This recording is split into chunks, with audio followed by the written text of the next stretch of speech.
पायात विजेचा झटका बसल्यासारखं दुखतंय, मुंग्या येतात, जळजळ होते.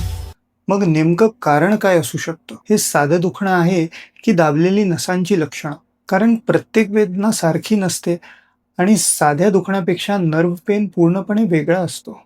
म्हणूनच नर्व्ह पेन म्हणजे नेमकं काय, तो साध्या दुखण्यापेक्षा कसा वेगळा ओळखायचा आणि कोणती लक्षणं दिसली तर वेळ न घालवता स्पाइन सर्जनचा सल्ला घ्यावा, हे आज आपण सोप्या भाषेत या व्हिडिओमध्ये समजून घेणार आहोत. सर्वप्रथम हे समजून घेऊया की नर्व्ह पेन म्हणजे नेमकं काय.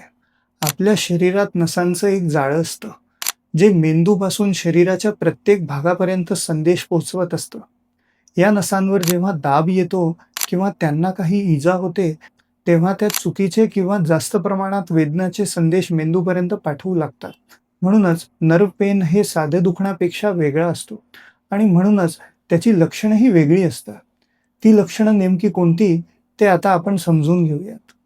दाबलेल्या नसांचं दुखणं प्रत्येक व्यक्तीमध्ये वेगळं असू शकतं, पण काही लक्षणं खूपच सामान्यपणे दिसून येतात. सर्वात सामान्य लक्षण म्हणजे वेदना एका ठिकाणी न राहता नस ज्या मार्गाने जाते त्या मार्गाने पुढे पसरत जाणं. जसं की कमरेतील नस दाबली गेली तर वेदना कमरेपासून मांडी, पोटरी आणि अगदी पायाच्या बोटापर्यंतही जाऊ शकते. अनेक रुग्ण या वेदनेचं वर्णन विजेचा झटका बसल्यासारखं, जळजळ होणे, सुई टोचल्यासारखं किंवा चिरल्यासारखं दुखणं असं करतात. काहींना मुंग्या येतात, काहींना बधीरपणा जाणवतो, तर काहींना त्वचेवरची संवेदनाही कमी झाल्यासारखी वाटते. आणि जर नसांवरील दाब जास्त वाढला तर फक्त वेदनाच राहत नाही, तर स्नायूंची ताकद देखील कमी होऊ शकते.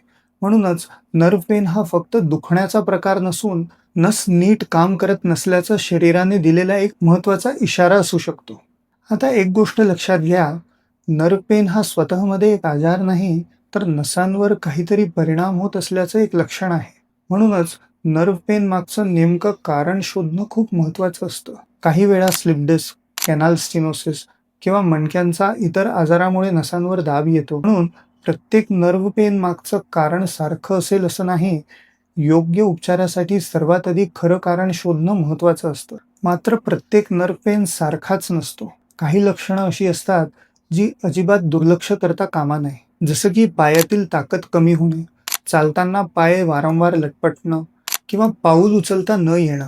तसंच लघवी किंवा शौचावरचं नियंत्रण कमी होणं, मांडीच्या आतील भागात बधीरपणा जाणवणं किंवा दिवसेंदिवस वाढत जाणारा बधीरपणा ही गंभीर लक्षणं असू शकतात. अशा वेळी वेळ न घालवता स्पाइन सर्जनचा सल्ला घेणं खूप महत्त्वाचं असू शकतं. कारण योग्य वेळी उपचार केल्यास नसांचं कायमचं नुकसान होण्याचा धोका कमी करता येऊ शकतो. सुदैवाने प्रत्येक नर्व्ह पेनसाठी सर्जरीची गरज असतेच असं नाही. खरं कारण ओळखलं आणि योग्य वेळी उपचार सुरू केले तर अनेक रुग्णांमध्ये औषधी, फिजिओथेरपी, जीवनशैलीमध्ये योग्य बदल किंवा गरजेनुसार इतर उपचारांनाही चांगला फरक पडू शकतो. मात्र उपचार जितके लवकर सुरू होतील, तितकी नस पूर्णपणे होण्याची शक्यता जास्त असते. म्हणून पायात सतत विजेचा झटका बसल्यासारखं दुखणं, मुंग्या, जळजळ, बधीरपणा किंवा पायातील ताकद कमी होणं अशी लक्षणं वारंवार जाणवत असतील तर त्याकडे दुर्लक्ष करू नका.